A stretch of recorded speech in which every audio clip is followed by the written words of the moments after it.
Sorry about that. My meeting controls disappeared. So hello, my name is Jeff Goumas, and today we are going to be learning about a tool called SkillBlox. So welcome. Thank you for taking your 3 to 4 o'clock hour on what I know is a beautiful afternoon out there in Minnesota. I am based out of Chicago, so I too am looking out the window. So hopefully this is a worthwhile hour, and then I think that you're all done for the day, so you can go out and enjoy the beautiful weather. But just some maintenance and housekeeping things up front first. For technology help, you can use the chat, and Andrea is the support person for today's session. So if you have any needs related to the technology, go ahead and chat her. Also within your profile, if you can make sure that your first and last name are used, that's very helpful just for us to know who is talking. And the bottom of this screen are all of your controls. So if you hover over the bottom of your Zoom window, you have the ability to start and stop your audio and video with the unmute and video buttons here. And then this is where you can see participants. When you are going to chat, if you open the chat box, please be sure to make sure that you're chatting to everyone. By default, it's just going to go typically to the panelists. And so make sure that you've selected everyone. And then closed captions, are available in the More button within your toolbar for Zoom as well. And just one other note, you're in Zoom. I am going to be sharing a couple of resources that hopefully you can also be using in tandem. So we might be bouncing from Zoom and to whatever your internet browser is of choice. So just know that we'll be doing that as well. And what's going to be shared out in the chat momentarily is this link. I have created a wakelet for today's session that includes the presentation slides. It includes a link to SkillBlox, which we're going to be diving into deeply in the next hour, as well as a link to the SkillBlox YouTube playlist, which has a bunch of how-to videos on how to use this tool, as well as a sample activity that we'll show real quickly. And if you want to use it during this session, just to sort of get a flavor for how you could be taking the things that we have in SkillBlox and use it in your instruction. It's just sort of a sample activity to not just think of these digital resources as things that we just send students to, but how we can integrate these resources into really effective remote learning activities that engage our learners. So if you have a phone and you want to scan this QR code on your screen, that's one way that you could access this wakelet. Or you can enter the URL that's right there, bit.ly, and it's SB SkillBlox MN Minnesota 2020. I'm going to actually chat it into the, well, Gail just did it, so it's right there. But I'll be giving a walkthrough of that in a second. So what we're going to be doing today is an introduction to SkillBlox. SkillBlox is a tool that allows us to easily find free and open education math resources that align to the college and career readiness standards. So we're going to sort of walk through in detail how to actually use this, from creating an account. We're going to create an account together, and you're more than welcome to work alongside me as I do that.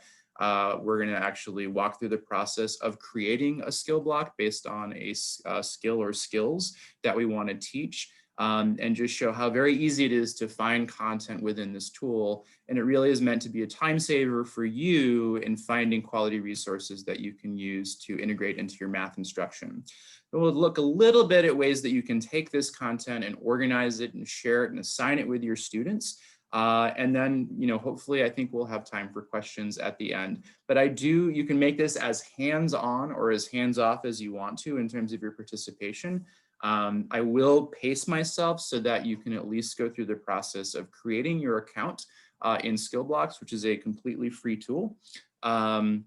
And if you want to sort of walk through the steps with me as we're doing it, you are more than welcome to do it. But I know this is also being recorded if you want to go back. So without further ado, what is SkillBlox? So backing up a bit,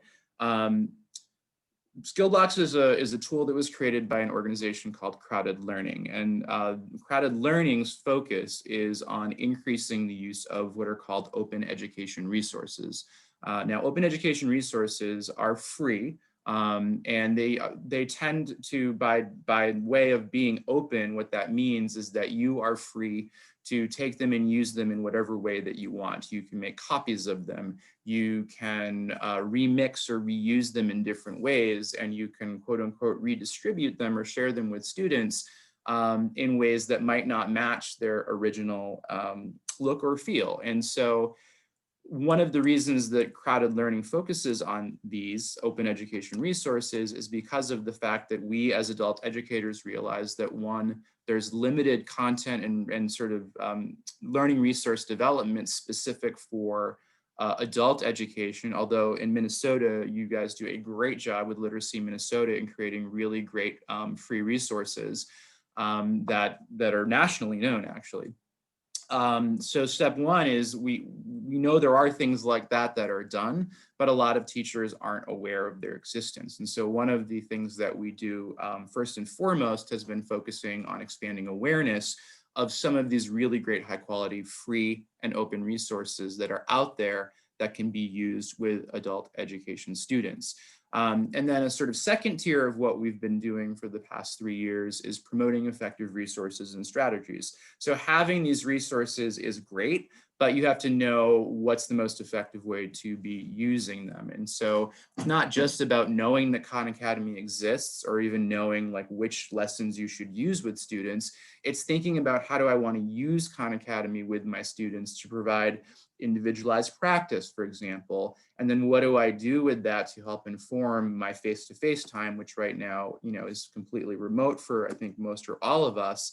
But even when we get back into the classroom, like, how can I continue to use these digital tools that, if I can clearly direct students to things that can help them, make them a part of my regular routines and strategy as an adult educator.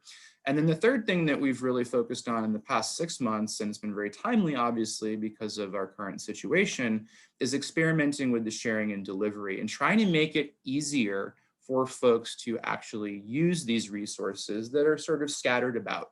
In the Khan Academy example is a great example where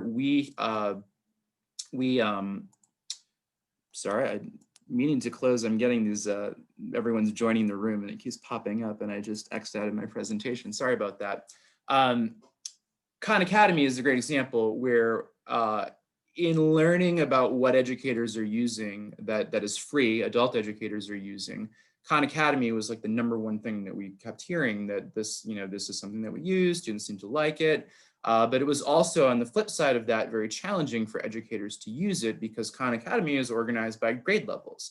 And so teachers would wonder, well, how do I use this for students who are preparing for the GED? Or how do I use this with students who are at, say, college and career readiness level C? Like, which lessons, which activities should I be pointing them to?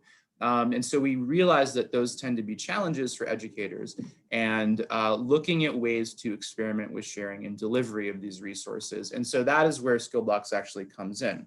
Now, one caveat, if you may have noticed on my intro slide, I'm not Jeff Goumas from Crowded Learning, because Crowded Learning is moving to World Education into the Ed Tech Center. So I recently made the decision to join the Ed Tech Center because of the amazing work that they're doing nationwide and the momentum they have in this moment, and they had for years prior, in distance learning and blended learning, specifically within adult education.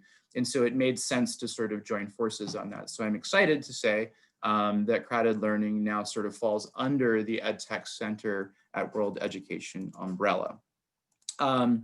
So in terms of the journey that Crowded Learning has been through, one of the first things that we did was just ask teachers, what free resources are you using with students? And in doing that exercise, what we found were sort of areas where teachers have found quality resources in academic skill areas, in employability skill areas, and what we call lifelong learning skills area. We used to call it 21st century skills, but we are now in the 20th year of the 21st century, so that doesn't seem new anymore.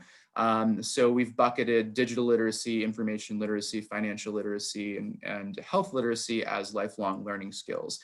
And so what we did was take all of these resources that had sort of been crowdsourced, hence our name, from educators and put them into these skill directories that are on our website. So these are all sort of 2-pagers of sort of high quality resources in each of these subject areas that you can go to find really quality learning materials that you can use with your students. So that was one step in terms of pointing people, that awareness piece, to things that you can use. But we wanted to get a little bit more granular, because just because you know there's a great website that has all this content, like I said with Khan Academy, doesn't mean that it's all that easy for you to take that and actually use it, because you need to know how things align. And so back in 2000, gosh, I don't even know, I guess 17, 18, when the TABE test and the CASAS test came out, we sort of knew that everyone was finally, in reality, going to be moving to the college and career readiness standards by way of force, because of the tests that we use for measurable skill gains were now aligned to these standards. And so what we did was partner with major publishers to understand what are the, how do your resources align to these standards? Because what we know for a fact is that lots of people rely on these publisher resources as the basis for their curriculum. And so Crowded Learning's intent has not been to say, oh, we have all these free resources, you're never going to use a publisher resource again. It's more of the notion of, we know that you probably tend to be using these as part or the spine of your curriculum. But if we can support you in understanding how these other resources align to those, you can build more effective instructional sequences with your learners that both use your sort of anchor or core curriculum, but also augment that with these free and open education resources. And so while the publishers have their alignments to all of their books to the college and career readiness standards, we started going through the process of doing standards alignments of some of these free and open education resources to those standards as well. And so what that really amounts to is us building a database that says these are how these various resources align to the college and career readiness standards. And so that sort of next step was this experimental phase of, what if instead of going to your publisher's correlation chart to the standards, or going to our correlation charts for these various online and free resources, and you having to go to each of those things to find the specific things that you want to teach, what if we pulled all those things together into one place? So rather than going to each of these separate resources, you focus on a specific skill that you want to teach, and then you can see which lessons, which videos, which activities go along with and align with that skill, so that you can make the selections of the resources that you want to use and deliver to your students. And so what SkillBlox allows you to do is locate the skills that you want to teach by searching by the standards, to explore the resources that are available, both the free resources that we've aligned as well as publisher resources. As you can see here, are the ones that have partnered with us, to see which lessons from those books that you might have aligned to it, and to pull those all together so that you're basically creating what amounts to a skill block, which includes the publisher resources that might be the sort of the main, again, anchor sort of curriculum that you want to use, but augmented by these free and open education resources, so that you're pulling everything together in one place for yourself and for your students, depending on how you want to use SkillBlox. And there's a real reason that this is necessary. I know Minnesota has been very active in doing standards work for a long time, and this is a product from one of our publisher partners that was developed for the college and career readiness standards to the TABE test.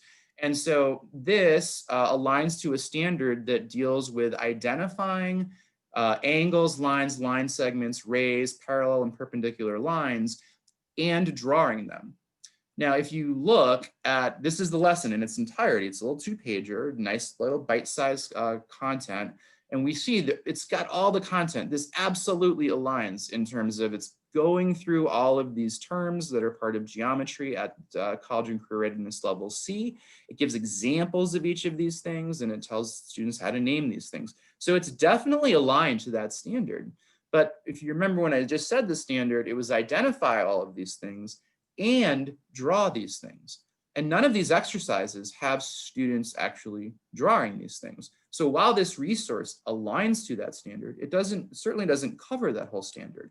And so oftentimes as educators, we know we need to be finding all of these additional resources so that we are providing that full coverage. So if I go into SkillBlox and I can add that resource to my list of resources that align to this particular standard, but I can also bring in things like Khan Academy, which has specific lessons and assessments that have students not only identifying raised lines and line segments, but also drawing them. That doesn't just have them identifying parallel and perpendicular lines as you saw in that workbook activity, but it also has them drawing them. And then the same thing with identifying angle types. There's an identification lesson, but then there's also activities where they're drawing them. And so by pulling together some of the resources that you already have, along with some of these open education resources, this provides the opportunity for you to augment your core curriculum and ultimately gives you the ability to provide more coverage of the standards and depth and extensions to those standards. So these are the resources that we have pulled alignments into SkillBlox for. I'm not going to go into depth on any of these, but the wakelet that was shared does have each of these. There's slides at the end of it, excuse me, that go into more depth on what each of these things are. CK12 is an open education set of math resources and science resources that have books, like sort of online books with interactivities built in. Flexbooks is a more middle school and high school level of these, but again, it has both text, like in a traditional sort of presentation of instruction, but also has the interactivities. And it's nice because you have the ability to adapt their books as you see fit. FET has really great simulations that deal with math concepts that dive more into conceptual instruction. Khan Academy, you're probably familiar with, but these are video-based lessons, tends to be more procedural, but they also have extensive exercises. So it allows you to provide additional sort of remediation and practice of each of these skills. And then Math is Fun, which is not an open quote unquote resource because you can't really do anything with it, but it's free. And they just have really nice, simple presentation of content, but they also have a lot of interactivities and games, which we felt was important to include in anything that we developed. What's great about SkillBlox is you as the teacher, you create an account for yourselves, but students, there is no account right now. This is a beta by design because we are sort of researching to see how folks are using it. So once you've developed a skill block, which we're going to dive into in a second, all you do is share a code with your learners and they can just go to SkillBlox, enter in the code, and then they're in. So there's no logins for them. They just need to know the codes for the skills that they need to work on. And then another thing that we were very intentional as we developed SkillBlox, at least for this first iteration, is all of those free and open education resources in the platform, they're mobile friendly, which as we have all sort of, I think we all realized it as adult educators beforehand, but now, especially with everything being remote, we realize the importance of the things that we're using with learners, that they be mobile friendly because of the access issues. Within the wakelet, within the presentation, I do have this link, and this dives really deep into all of the resources, but I did want to hop out. I just also wanted to see time, which is, I think we're good.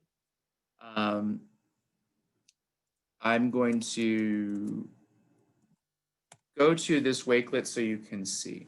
And I'm going to stop to also look to see if there are any questions. I did see someone say they don't see Desmos, and no, you don't. So we did not put Desmos in here in the beginning because that's more of a teacher-driven resource. So one of the things that we're in experimental mode right now.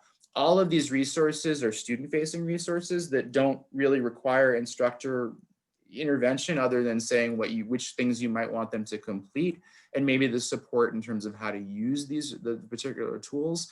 Desmos tends to be teacher-led. So we have a whole host of really great teacher-led resources that we do want to include, but we need to figure out, as you'll see in a second, it will make more sense, how to sort of segment out the teacher resources that are aligned to that skill or standard as opposed to the student-facing resources that you would share with students. But the Wakelet link that Gail shared at the beginning, and for those of you who have been hopping on intermittently since then, I just pasted it into the chat. That Wakelet includes all of these slides. So you have a view-only access. You can make a copy of the slides if you want. Provides a link to SkillBlox. It provides a link to our YouTube playlist, which is sort of our manual at this point in time for how to use SkillBlox. There's a total of 7 videos that are 25 minutes in total, walk through from very start to finish to really get going with SkillBlox, as well as some in-depth webinars that are on that playlist if you want to learn more. And then this is an activity that, again, I'm just going to point to at the end so you can see that it's not just about creating playlists of content for students. We really want to get more into finding what resources are quality and then thinking about how you integrate them into synchronous and asynchronous learning with your students so that you can dive into more participatory instruction and engagement around math concepts. All right, so well, I need to go over one thing first, and then we're going to dive into SkillBlox. So before we do that, just to understand how content is organized within SkillBlox. Again, we decided that we were going to organize it by the college and career readiness standards because, once we had these new tests for NRS leveling, then we knew that all sort of tests would be aligned to these standards, which is helpful for, getting people into the mindset of this standards-based instruction. So all of the content, and you're going to see it in a second, is aligned by these college and career readiness levels, and you can see the crosswalks to some of these other areas of those standards. So you're going to see very quickly when we dive in that those are the levels that are used. And then within that, as you're searching within those levels, there's domains and there's subdomains. So the standards themselves and many of the tests that you use will be organized, say, on a score report to these domains. And then within those domains, you're going to see these subdomains. And this is how you're going to be searching and seeing the specific things that you might want to be building a skill block for. And then the sort of lowest tier of this hierarchy are the actual individual standards. So you'll see how this breaks down within SkillBlox in a second, but this is how the standards are organized. And so this is how we organize the search process within SkillBlox for now. We've definitely had requests for more open ability to type in a search term to find a specific skill, and it's definitely something that we want to do down the road. But again, this is a beta, and we've been using this to sort of see how teachers and students are going to use it. But now we're going to dive into the SkillBlox walkthrough. And as I pointed out on that Wakelet, there are 7 videos here, tutorials that total 25 minutes, a little bit and some change, but they walk through all of the steps that you need to get up and running. I'm going to be going through this very quickly today, but everything from creating an account to how you search for skills, to how you select lessons, to how you organize and rearrange your content, to how you share content with students, how you add publisher resources, and then how you can help students actually add skill blocks to their home screen so that all they need to do is tap on the icon and then they can type in whatever code that you give them. I'm going to be going through all of these things today, but again, this is here for you to really go through at your own pace afterwards. And again, it totals just about 25 minutes. So I'm going to go to the Wakelet actually for you again, because as I said, the link to SkillBlox is in there, and I have seen a couple more people join, so I'll just paste that in here again. Oops, that's not the right one. Hopefully that should work, but let me, sorry, I'm just going to paste this one more time, the bit.ly link. And again, and if you're not familiar with Wakelet, Wakelet is a tool that allows you to create these collections. And I use it a lot for professional development, but I've even developed lessons with Wakelet where you can actually take resources from SkillBlox and put them in and provide your own instruction say at the start here, and I'm actually going to show an example towards the end of this presentation. But to get into SkillBlox, it's just skillblox.org, but I'm going to click on here in my Wakelet. SkillBlox does not connect with Google Classroom, but you're perfectly capable of copying the link and pasting it into an assignment. That's a really great question. So there's the link to the SkillBlox login, and I am going to go and create my brand new account right now. So if you want to play along right now, please feel free to do so. If you just want to be a passive observer, go ahead and do that. And again, all of these steps are on that YouTube playlist. But if you don't have an account, you just go to this teacher side and click sign up. And then just some simple information here. Let me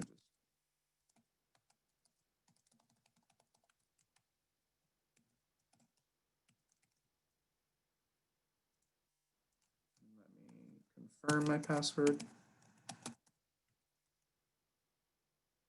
And then I click sign up.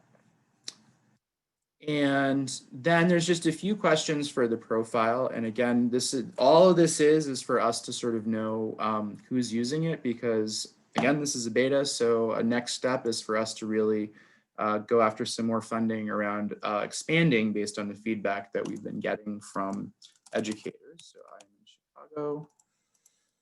Let me select the state. States. And then we're just trying to sort of understand like what types of folks are using it and with what populations. And then the estimated number of users that you serve. So again, I went through that quickly. But once you've done that, here you are. And this is what you land on, is an empty dashboard within SkillBlox. And so just to sort of orient you to that, as with most websites now, like the logo tends to be how you get back here to the dashboard. So this is linked. And what you always see when you land here are your skill blocks. So these are the skill blocks that you have created. Now, we have not created any skill blocks at this point, so there's none. And it tells you to click add skill blocks to create one. So I'm gonna just go through that process right now. So I am going to pretend that I'm a teacher. And we'll go back to that lesson that I was pointing to earlier, where I want to teach about lines, angles, rays and raised segments. Actually, I'm going to just focus on angles. So that was a lot of topics sort of in one. And that's another thing, is you can be as granular or as broad as you want in terms of the skill block that you create, meaning you can select multiple topics that you want to build into a single skill block that you share with students. So I'm actually going to take just the concept of angles, and I'm going to focus on identifying and drawing, but also measuring angles. So I'm going to create just a skill block that's focused on angles. Now I'm going to go to level C. Now I know these levels sort of well, because I've been dealing with these standards for quite some time in building this in particular. But so I know that my student, say, is at TABE level M or CCRS level C, which is a 4th or 5th grade level equivalency. And so we're focusing on this topic of geometry. So I'm going to click on draw and identify lines, angles, and classify shapes by properties of their lines and angles. And what I see on the right now is a bunch of resources. And you can see they're kind of organized by the provider of those resources. And then you see this standards code. And for this particular subdomain, there's only one standard code, and it's this. If I click on this code, I see the standard. And again, I've already said this before, this standard focuses on drawing points, lines, line segments, rays, and angles, and identifying these in 2-dimensional figures, and then perpendicular and parallel lines. So we're just going to focus on the angles resources in here. And I'm just going to select the ones that I want. So I know that I'm using Khan Academy. Maybe you've created accounts for your students in Khan Academy. If they get a skill block from you that has that Khan Academy link, depending on how they're accessing it, if it's on their phone and they have the Khan Academy app, it's just going to launch them directly into their Khan Academy profile. And so they'll get the credit and the reporting on that side of things. Some of these other ones, Math is Fun does not have student accounts. CK12 does not either, and then Flexbooks does. But so depending on the resource that you're using, if they're on a device where they've already logged in and they launch it, it will launch them directly into that lesson within their particular account. So we see angle types here. We see these lines ones. We're not going to use those. We're going to get into the drawing of angles. We're going to grab this recognizing angles. And then I see there's a bunch of Math is Fun resources. And as I said, there's lessons. These all happen to be lessons, but there's also games and interactivities in here. But I'm just going to focus on acute, obtuse, and right angles. And here's obtuse angles, here's right angles. Straight angles is in there, but we won't go there yet. And adjacent angles deals with measurement, but we're just going to stick with the identification piece in here. Okay, so I've selected those, and what you see up top is there's 7 of 20 of the resources that are in SkillBlox from these free resources have been selected. Now, if you remember, I said I also want to build into this skill block the measurement piece. So identifying is not the same thing as measuring.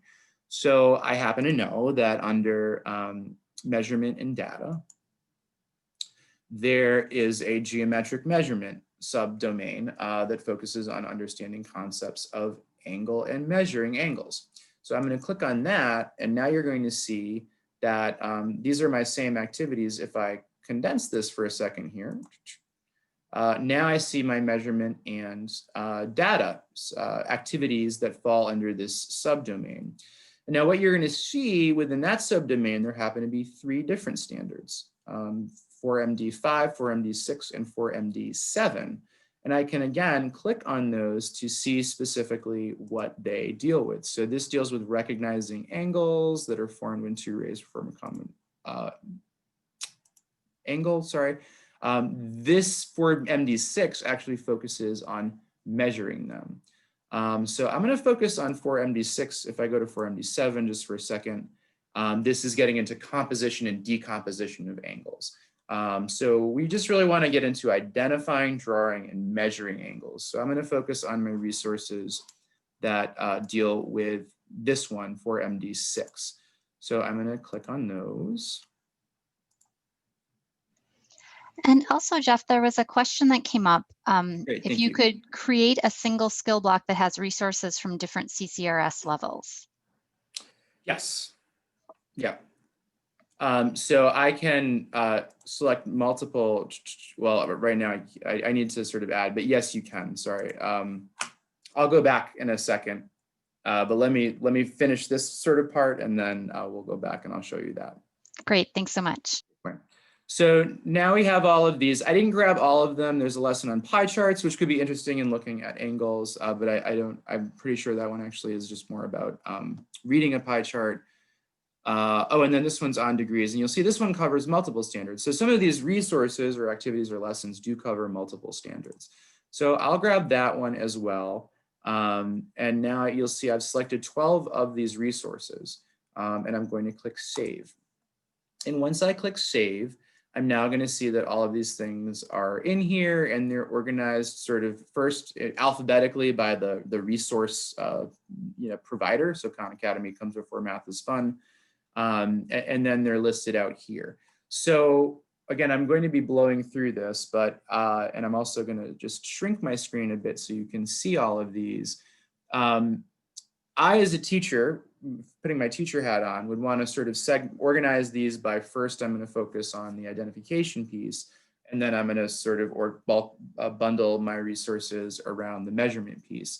So in order to do that, all I do is grab on to the little, what's called the hamburger menu, and I'm just going to rearrange these things so that they are, this seems to deal with more of the identification piece.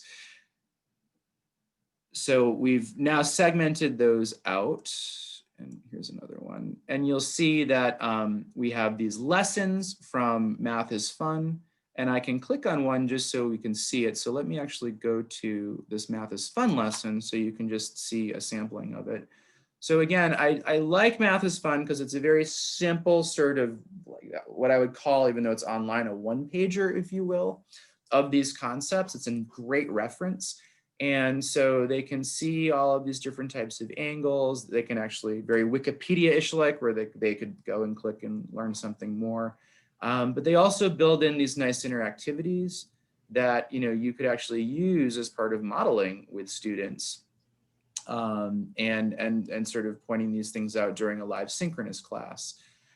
They also have these resources that that sort of just go into more depth on each of these things. And then they actually do have, for most of these lessons, sets of questions that students can do on their own. Again, there's no account creation in Math is Fun. So when I've done deeper presentations around the content that we organize in SkillBlox, one of the things that I've shown teachers how to do is you could assign this, you could ask students to do these, it is mobile friendly, and then teach them to capture their screen at the end so that because they'll see the score that they got on that, and then they can share that with the teacher to just show how they did. Great. And Jeff, there was a question, what order do they automatically show up that popped up in the chat? They automatically show up in alphabetical order by the provider. So Khan Academy comes before Math is Fun. If we had FET would be at the bottom. Now I've rearranged these, right? So you saw me do that, but it was all the Khan, then all the Math is Fun. If there were FET resources that aligned, those would come after. If there were New Readers Press resources, which we're going to get to in a second, those would be after Math is Fun and before FET, right? So it's just alphabetical order based on provider. So you do have to organize these. And that's a really important just point in general is this is not a just point students to and go, like if you were to purchase an online learning platform. Like you're in charge of sort of organizing these things how you want to organize them. And then you might share this SkillBlox with students, which I'll show you in a second. Or you might just say, I just want to use this and I want to share it with students. And all you have to do is click on this little copy icon for any individual resource. And then you can share those directly with students. You could add it to a Google Classroom assignment. You could send it through Remind. You could do any one of those things by copying and pasting the individual resource. So you might just use this as a way to just find content, but you also might want to rearrange them so that you're creating a sort of playlist of content for students that might support your lesson and provide them with additional opportunities to practice. So it's designed to be very flexible in that manner, but you are the architect of your own SkillBlox. I see someone asked a question that already answered it. So, I'm not gonna play around with this yet too much here, but we'll get into it in a moment. And then the last thing I need to do is I'm just gonna give it a name. So I'm just gonna click on here and I'm gonna say, oops, right here, sorry. Identify, draw, and measure angles. Now, one tip that I do show people is if you're creating things for different levels, as was asked a moment ago, I tend to put in the level here, because if you're using this in creating a bunch of skill blocks, you're going to see on the dashboard in a second, if you had like 20 skill blocks, it's helpful to have them, organized in some manner alphabetically. I've also encouraged teachers to do something like, if you want to organize by domain, then you can do level C geometry, because you might have a level C geometry on lines, and you might have a level C geometry on or raise lines and line segments, and then you might have another one on parallel and perpendicular lines. So this just gives you the ability to sort of organize them in a way that makes sense and sort of puts them in an order that works for you. You always have the ability to go in and change the name. Now, what I'm going to do now, just momentarily, is go back to my dashboard. And so we now have created our first skill block. So it has a name, it has 12 activities within it, it has a code that I can share with students. And so if I take that code and I'm going to just create a new window here and go to SkillBlox. All students need to do is enter that code, and then they're going to see this skill block. And they can click on any of these links and it's going to open up. You can also print the skill block. And what's nice about that is, say when we're quote unquote back to normal, you can just have these ready for students. And, you know, again, if they've bookmarked it to their phone's device, then all they need to do is go there and enter in this code into that login screen, and then they have access to the skill block that you've shared with them. So I've mentioned at the start that we also have publisher resources in here. So I want to show you the process of doing that because I think it's important. What's interesting about that is when we started about building this and thinking about it, the publisher partnership piece was really important because it was sort of this, I've seen this in action, and it's not my philosophy of education, but I've seen teachers take a table of contents from a table-aligned resource and just highlight the lessons that the student needs to work on based on their score report. And so they know, so they definitely want to use those publisher resources because they're consistent. But when we launched SkillBlox in March, it was like a week after school closures started happening. And so suddenly it was like, do I even show the publisher resource piece? Because everyone's clamoring for what online resources can I use with my students? But what I would tell people is, even if students don't have the book right now, or the books that you have access to, it's better to build your SkillBlox with those things, those resources you know students will eventually have access to now.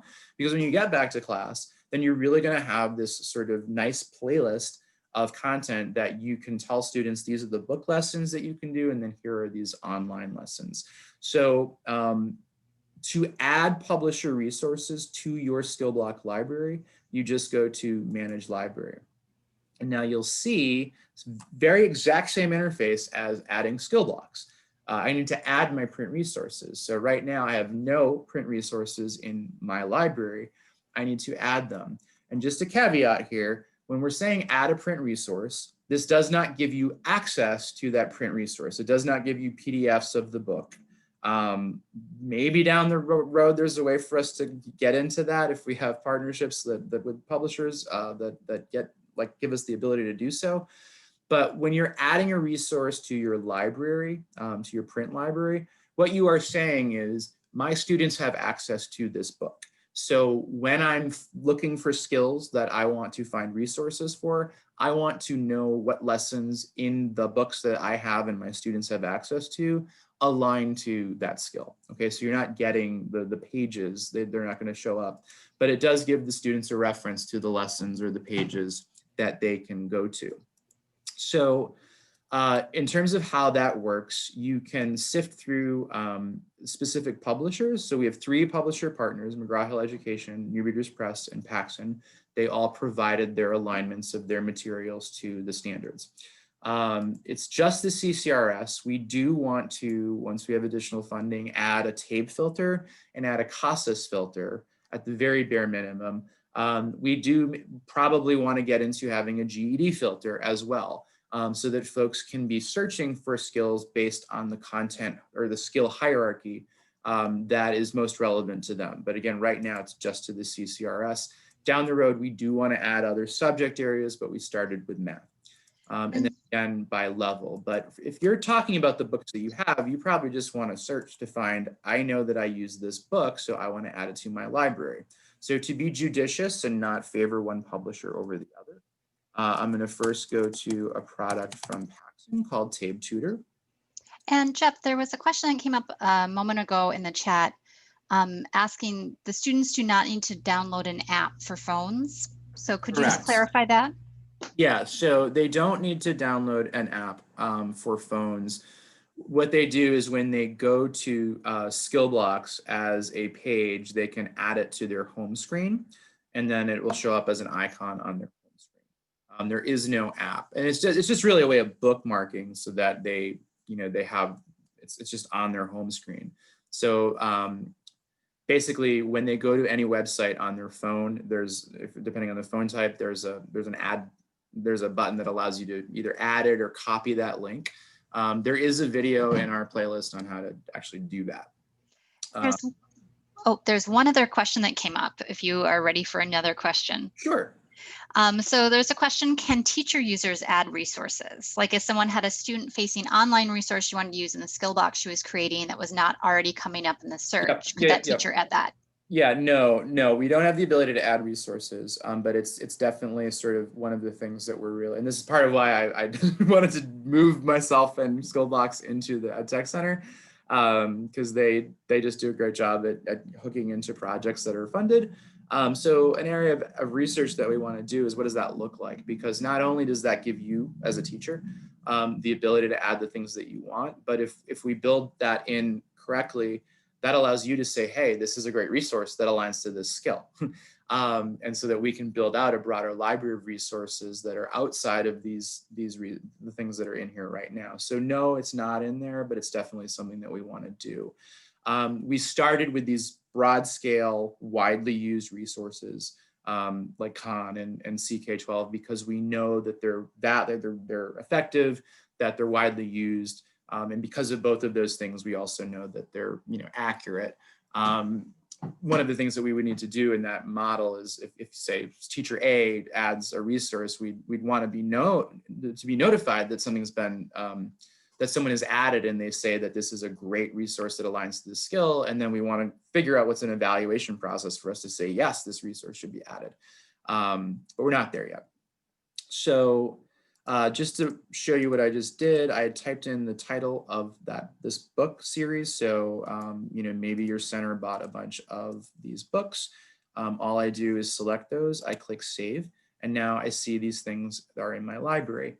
I'm going to, again, be judicious. So Score Boost is one that we know a lot of folks use from New Readers Press. And just for time's sake, I'm not going to add all of the Score Boost resources, but I know for the particular thing that we've built a SkillBlox for, its measurement and geometry at level M. So I'm going to save that. And then I'm going to grab the college and career. Oops. So I forgot to click add print resources. So I know McGraw-Hill has these college and career readiness practice workbooks. So I'm going to grab the one that's on geometry and I'm going to save that. But basically, you have the ability, sorry, to do that. So all of these are now added to my library. And this is like a one-time step, right? Like once you've done this, they're there. You have to do nothing else. And the only time you'd ever need to go back to manage library is if your organization bought some new product and it will get added there. If you don't find the product in there, I encourage you to contact me because then we can tell the publishers, hey, people are asking for X resource to be added to SkillBlox. And again, because we have our partners, they're very willing to do that. So now that I've added those books to my library, those resources were not showing up when I was selecting skills and building my SkillBlock. So I'm going to go back to the SkillBlock that I created. And once I do that, if I want to add resources to it, I just go to select learning activities. And now you're going to see that this number went up. There's 42 resources that align to these skills. And I can see the books that are in there. Now, if I wanted to, just to show this filter feature, I could click on McGraw-Hill resources. So I see that, these are the 2 lessons from that book that align to these skills. So we remember we did 4.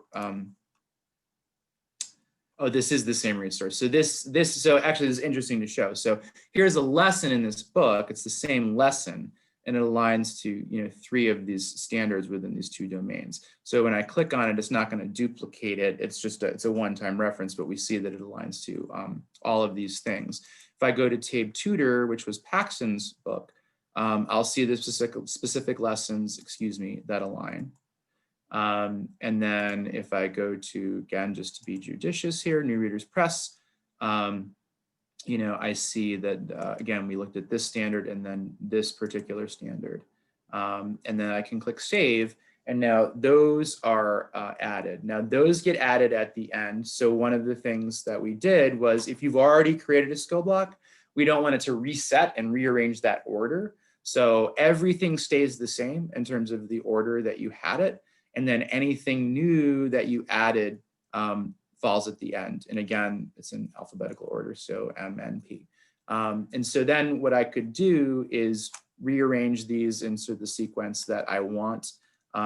This is a very long list. I don't know that you'd create a skill block that has this many things, but I'm going to just zoom out because it just makes it easier for me to do this.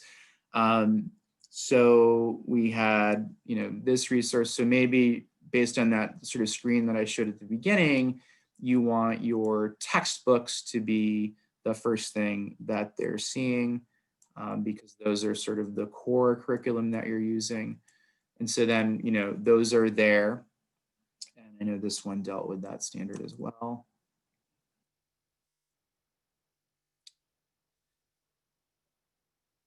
And then these might be in front of all the measurement activities that fall below. So I'm not going to dive too into like rearranging these things. And again, you are the architect within SkillBlock, right? So you'll want to see these resources and see exactly what they are, and then figure out how you want to use them. And we're gonna get into that in a second. But that is it. That's the process of creating your skill block. And once you've created it, it's automatically going to save. So those things are already there. And this is what that looks like. And I'm going to log out for a second here and just log into my main account. So I do a ton of demos, but again, you can start creating as many as you want and organizing them in ways that make sense. So again, it sort of makes sense to me to do things like this, so that we're, they're sorting in a way that makes sense for your ability to see them in order. But you can always search for one that you've done by typing in here and searching. So that's the creation of a skill block in a nutshell. I want to get into sort of thinking about how to actually use them with students.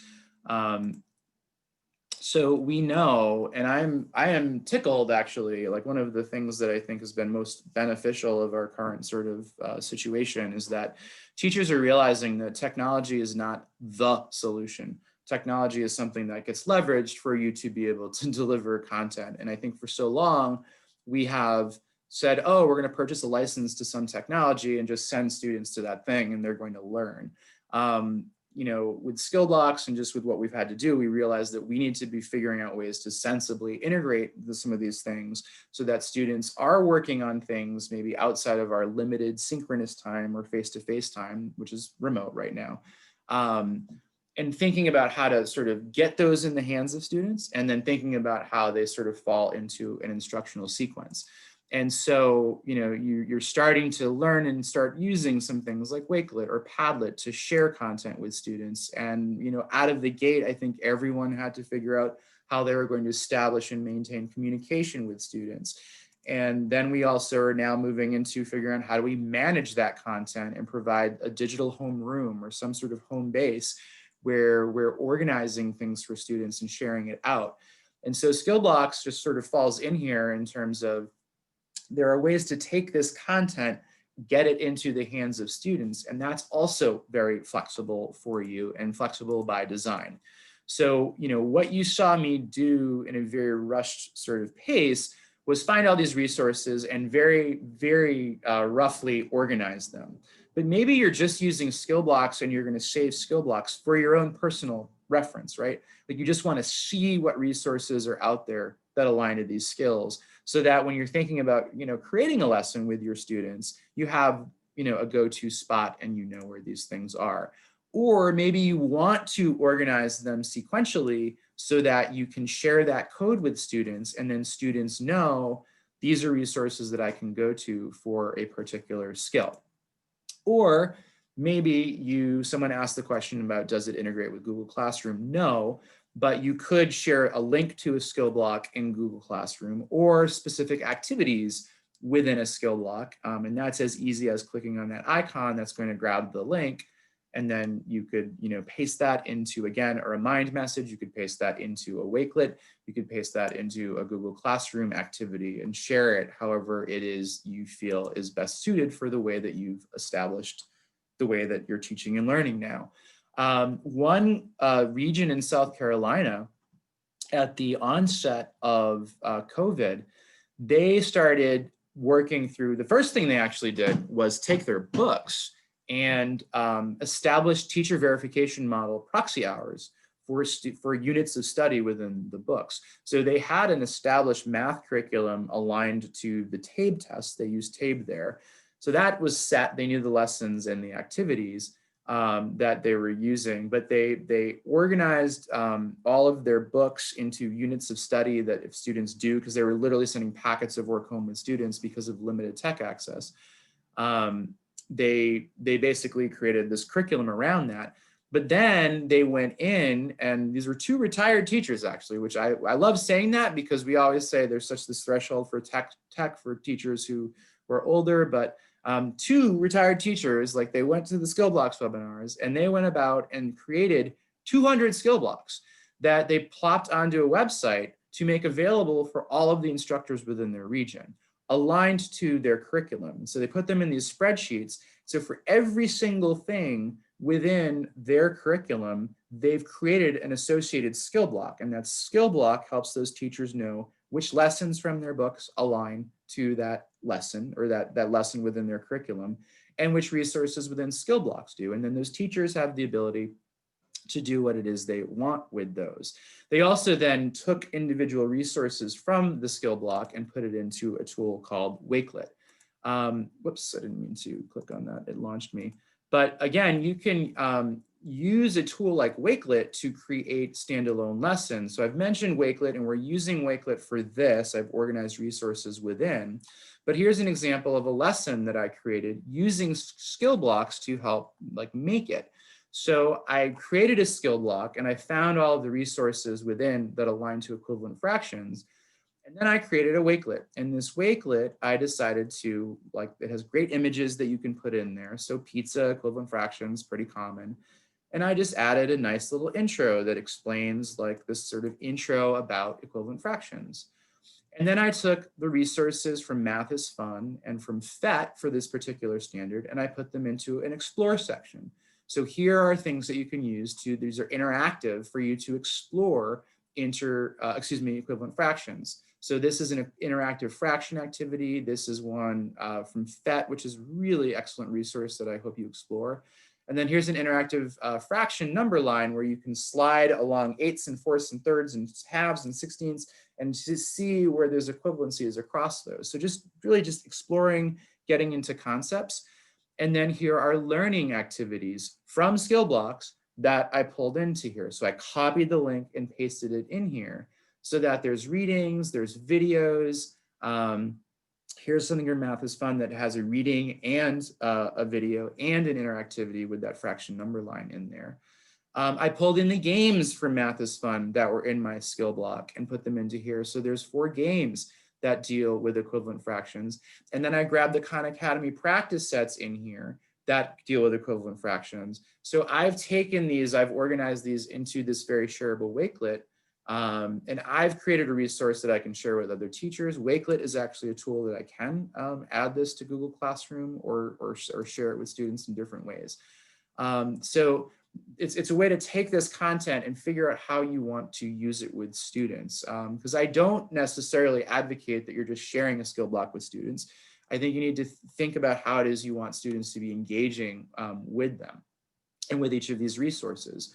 But within the activities that I created in front of you during this session, Khan Academy had a great activity or practice set that has students answering questions around measuring angles. The Math is Fun resource, one of them, had using a protractor. These are great resources that you could use to be modeling and working with students during synchronous time to show them how to measure an angle because those tools are in there. So there's a range of tools in there and a range of ways that you can use them.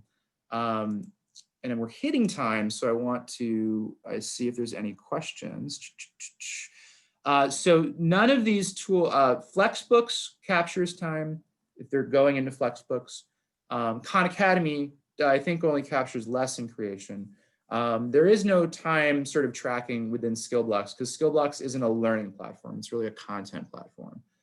So how you sort of navigate that is something that I'm hoping changes in the next year with the NRS requirements and our ability to establish hours. What I do know is South Carolina actually and Arizona have been working through this process of having teachers submit resources and submit even skill blocks that can be used for teacher verification models. So I don't know if Minnesota is a teacher verification model state, but they've sort of gone through the process of evaluating if the student does this lesson and completes this Khan Academy practice, or does these sequence of things, then that counts for X number of minutes of proxy seat hours. So there are states that have been sort of going through that process and using SkillBlox as the basis for creating standalone lessons for which they've designated the amount of time completion would take. The ones that capture time are Khan Academy and Flexbooks is another resource. And their Flexbooks really are middle school and high school level resources. The other sort of just use case is think about how you can be taking some of these resources and sharing them with students and maybe doing things like a flipped classroom. The resources that I shared with you from Math is Fun, you could take them and say, build them into a Padlet. And in this case, this Padlet, I thought I had a link in here, I guess I don't. It's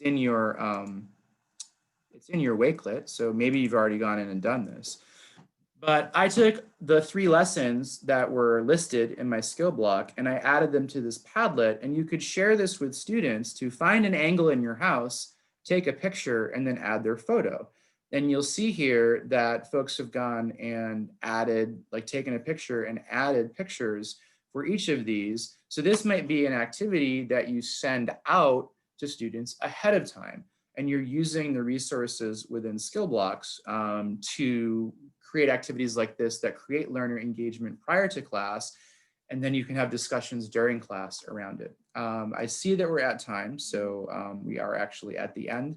So just a few notes around that last sort of notion. We've been doing a lot of work about thinking about how these resources can be used in building blended learning sequences. We're all using these tech tools now. We now need to be strategic about how we're taking the various things that we know, we've found that we like, we've found that students are able to use, and think about where they fit in. In the SkillBlox YouTube playlist, there's a webinar, it's the 4th webinar, that focuses specifically on how to use SkillBlox and how to use a blended learning sequence like this to develop instructional sequences using SkillBlox for math instruction with your student. In this slide deck, these are linked, but on the Crowded Learning website, we do have some resources for teachers to start designing plans around how are you assigning content, how are you managing content and tracking content. And I think this is just really important information to cover because we need to be strategic about our technology use now. So again, SkillBlox is not the tool, it is a tool that helps you find and organize and share content more seamlessly. But how you're doing that is really up to you, and that's a strategy. Because I'm in the Ed Tech Center now at World Education, we have some amazing resources around planning distance and blended learning. So we have this self-guided professional development set of resources that was actually built into a Wakelet. And I will share that out actually in the chat. I forgot to link this. I'll link this in the slide, but we have e-learning modules around instruction and assessment and outreach and recruitment and planning around distance and blended learning, as well as chapters from our distance learning handbook, which is in its 7th edition. So we've been at it for a while at the World Ed Tech Center. So really great resources for thinking about how you design instruction. And then finally, if you're not already doing so, there's bi-monthly webinars offered by the Ed Tech Center every 2nd and 4th Fridays of the month at 1 p.m. Eastern, 12 Central on strategies for distance learning. These are excellent. They're mostly teachers sharing strategies that they're using. And on the 4th Fridays, we partner with Pro Literacy to offer those. So that is it. I know I'm a little over the hour, so thank you for sticking with me. If there are any questions, I am happy to stick around and answer them.